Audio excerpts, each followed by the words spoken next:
I am a widowed farmer, used to the quiet of the country, but that day something made me stop my horse at the gate. I saw a young woman crying desperately next to an injured horse, and that already seemed strange enough, but when I got closer, I noticed something that made my blood run cold and changed everything in that moment. But before I tell you what really happened, I want you to watch until the very end and then comment what you thought of this story. Give it a rating from 0 to 10, and tell me what city you are watching from. I really want to get to know you better. And if you like the story, subscribe to the channel to support my work. 62 years of carrying dirt under my fingernails teaches you to be suspicious of sudden appearances. A stranger, late afternoon rain, easy promises. I learned to measure all of that calmly before accepting it.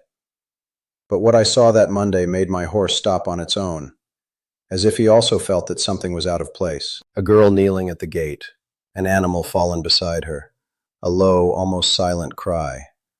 I dismounted slowly, feeling the afternoon heat tightening my chest. Her horse had a split hoof, no horseshoe, no brand. She lifted her face when I approached, her eyes sunken, her sleeve torn. She just asked if I could help, and that was all she said. I called Frank, the vet. While he tended to the animal, I tried to make conversation. She did not answer much. Sarah, 19 years old, coming from somewhere beyond Pine Ridge. When I asked her family name, she hesitated, and in that second a flock of crows cut across the sky for no reason. A shiver went down my neck. I ignored it. I had an injured animal and a girl needing a roof. That was enough. I told her she could stay until the horse got better. It was the right thing to do. Martha, my late wife, would have done the same. 3 years without her, and the pain still weighs like a rock in my pocket. I carry it quietly, without complaint, because that is how you handle loss out here in the heartland.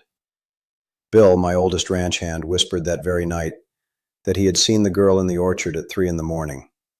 The dog, who barks at any visitor, stayed completely mute. I did not sleep right. At the county farmers market, Mrs. Higgins approached with a sideways smile. She asked if it was true I was sheltering a girl from the Caldwell family, and the name hit heavy.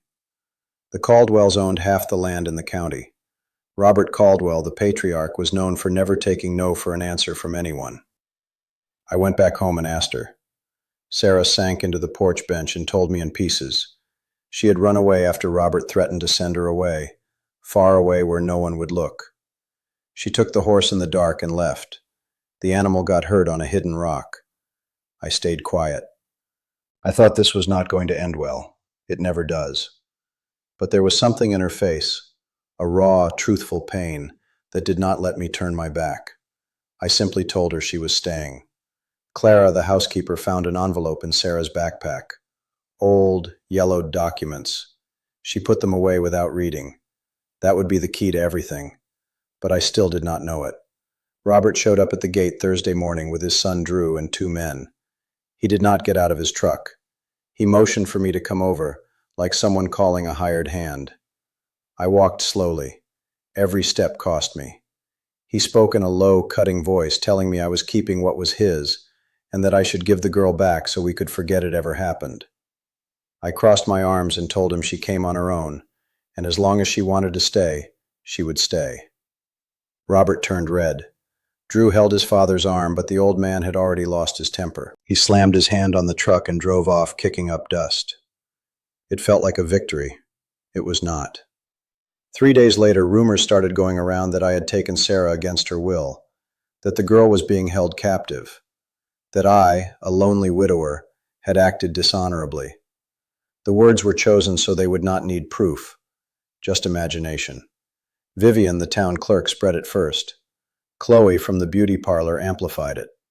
In 2 days, I was called to explain myself to the head of the farmers' union, Gary, who owed favors to the Caldwells. I arrived at the meeting and found closed faces, averted eyes. I tried to speak but was interrupted. Gary said they needed to hear from the girl in a neutral environment, which really meant in front of Robert. I left feeling like the floor was giving way. It was Diane, a retired nurse and a friend of Martha, who brought the envelope that would change everything. Clara had shown the documents to her. Diane recognized the handwriting right away. It was Martha's. My wife had been a witness to Sarah's birth registration 20 years ago. And in the margin of the paper, in her handwriting, there was a line saying, "Arthur promised, and he knows what he owes." I did not know, or I had forgotten, or buried it along with the pain of Martha passing. Diane put the envelope on the table and waited. I read it and reread it. Slowly, the fragments came back. A rainy night, 19 years ago. Sarah's mother arrived, terrified, asking Martha for help. A promise made between women, with me half asleep as a witness. A promise I never took seriously because I thought it would never be called in. Life called it in. The conflict tore me up inside. I did not want this. I never managed to protect anyone, not even Martha, from the illness that took her. But the promise was there, written by the woman I loved the most, and ignoring it would be betraying the only legacy she left behind. Sarah, upon learning about the document, broke down. The pessimism she carried surfaced. She said it was no use, that Robert would win anyway, because he always wins. I looked at her and recognized the echo of my own thoughts in her words. And that was exactly why I did not agree. Robert escalated the pressure methodically. Suppliers canceled contracts without explanation. The bank signaled a review of my loans. Frank started avoiding my calls. Bill was cornered in town by Drew's men. He came home pale, without telling me what was said. I woke up before the sun, drank my coffee in the dark, and counted my resources, which were scarce. Allies, very few. Faith, none. I never had any. But I had discipline. The same discipline that made me plant in a drought year and fix fences in the rain. I was not going to quit because I do not know how to do anything else but keep going. It was Hank, the diner owner, who opened the first crack of light. He had recorded, out of pure curiosity, a conversation of Robert weeks before. The old man spoke openly about his plans for Sarah, to send her away to handle the situation out of state, to make her birth record disappear, and to ensure the Caldwell name stayed clean. Hank kept it on his phone and forgot about it. When Diane told him what was happening, Hank got quiet and went to the drawer under the counter to get his phone. The audio reached my hands on a Saturday afternoon. I listened to it 3 times. I took a deep breath. There was a community board meeting scheduled for Monday, the same one where Robert planned to formally accuse me in front of the whole town. I decided I was going. The meeting took place in the church hall, with wooden tables set up in a U-shape, and a picture of the Good Shepherd in the back. About 40 people were there. Robert arrived with Drew, Vivian, and Gary.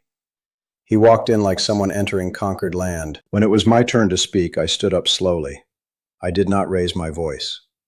I said I had something for everyone to hear. I put Hank's phone on the table, volume all the way up. Robert's voice filled the room. The words about making the record disappear, about the stain on the bloodline, about Sarah being a problem to be solved. The silence that followed the audio was the kind that hurts. Robert stood up. He looked around and saw faces he thought he controlled, and saw in them something he had never calculated: second-hand embarrassment. He lost his temper. He started yelling that it was a lie, that the audio was doctored, that I was a criminal, that Sarah was disturbed. Every word that came out was a new confession. Drew tried to hold him back, but Robert pushed his own son. Sarah, sitting in the back of the room where I insisted she go, even against her will, stood up then. With a voice trembling but firm as an old oak root, she said in front of everyone that she was there by choice, that no one had forced her to do anything, that the only person who had ever threatened her had the last name Caldwell. Gary looked at Robert, and for the first time in years he looked away from his boss and stared at the floor. Robert Caldwell did not leave that meeting the way he walked in. In the following days, the community board, pressured by the recording and the public testimony, forced him to give up part of his land for a rural housing project he had blocked for years.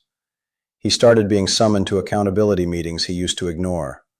The punishment did not come as a lawsuit, but as something worse for a man like him, the changed eyes of the community he wanted so badly to impress. Sarah stayed on the ranch for a few more weeks until the paperwork was sorted out with the help of Diane and a lawyer from the state capitol recommended by Frank, who came back apologizing, ashamed for having stepped away. The young woman left at the beginning of the next month to study nursing in the city, with a scholarship unanimously approved by the community board. The morning she left, I stood at the gate and watched the road until the dust from the bus settled. I did not say much. I never was a man of easy words. But that night, for the first time in 3 years, I lit the candle at the small memorial Martha had set up on the living room mantel. Not out of faith, not yet, but out of respect for what life sometimes demands of us without asking permission. And out there in the pasture, Sarah's horse grazed peacefully under the moonlight, completely healed, no horseshoe, no brand, no mystery. Just an animal in the night, the way it should be in the heartland when the storm passes. The ranch gate does not close the same way anymore. I leave it cracked open, in case someone needs it, in case life calls in another promise I forgot to keep, in case Martha, wherever she is, sends someone else who needs to arrive before it is too late. Because I learned after 62 years that we do not choose when we will be called to save what can still be saved. We only choose if we will be ready when the dust rises on the road, and someone needs a roof, a little time, and a witness. And I will be ready. If you like this video, please subscribe to my channel. I promise to bring videos every day that will make your life happier. Comment what you thought of my story, giving it a rating from 0 to 10, and thank you very much.